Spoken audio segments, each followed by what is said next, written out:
இந்த கோயிலுக்கு போய் யாருக்காவது லிவர் பாதிக்கப்பட்டவங்க, சுகரால பாதிக்கப்பட்டவங்க 200-300க்கு நான் ஊசி போடுறேன் அப்படின்னு சொல்றவங்க ஊட்டத்தூர் சிவன் கோயிலுக்கு சென்று சாமி கும்பிட்டுட்டு, இந்த கோயில் வந்து கிட்டத்தட்ட ஒரு 1000 வருஷம் பழமையான கோயில். பிரம்மன் வந்து வழிபட்ட ஸ்தலம் இந்த கோயில். இந்த கோயில் வந்து பிரம்ம தீர்த்தனே ஒண்ணு இருக்கு, அது மாதிரி நந்தி ஆறுன்னே ஒண்ணு இருக்கு.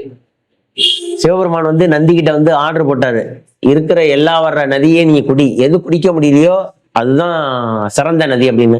நந்தி வந்து எல்லா கோயிலையும் வந்து சிவனை பார்த்துருக்கும், இந்த கோயில மட்டும் திரும்பி இருக்கும்.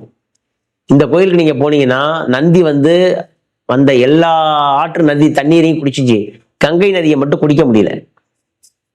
கங்கை நதியை மட்டும் குடிக்க முடியல. இந்த நடராஜர் வந்து 8 அடி உயரம் இருக்கு. இது கல்லால் ஆன நடராஜர். காலை 10 மணிலேருந்து 11 மணி வரைக்கும் டெய்லி அபிஷேகம் நடக்குது இந்த நடராஜருக்கு. இந்த நடராஜர் வந்து சிறப்பான நடராஜர்.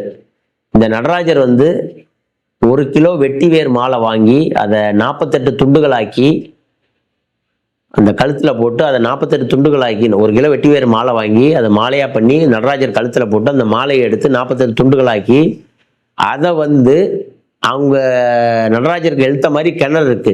அதாவது வந்து நந்தி ஆறுன்னு பேரு, அதுக்கு பேரு கங்கை தீர்த்தம்னு பேரு. அந்த தீர்த்தத்திலேருந்து அந்த தண்ணியை எடுத்துட்டு வந்து நீங்க இந்த வெட்டிவேர் மாலையை போட்டு 48 நாள் சாப்பிட்டு வந்தீங்கன்னா, இல்லை ஒரு 2 மாசம் சாப்பிட்டு வந்தீங்கன்னா உங்களுக்கு சுகரோ டயாலிசிஸ் பிரச்சனை உள்ளவங்களுக்கோ ரெக்கவர் ஆகுது.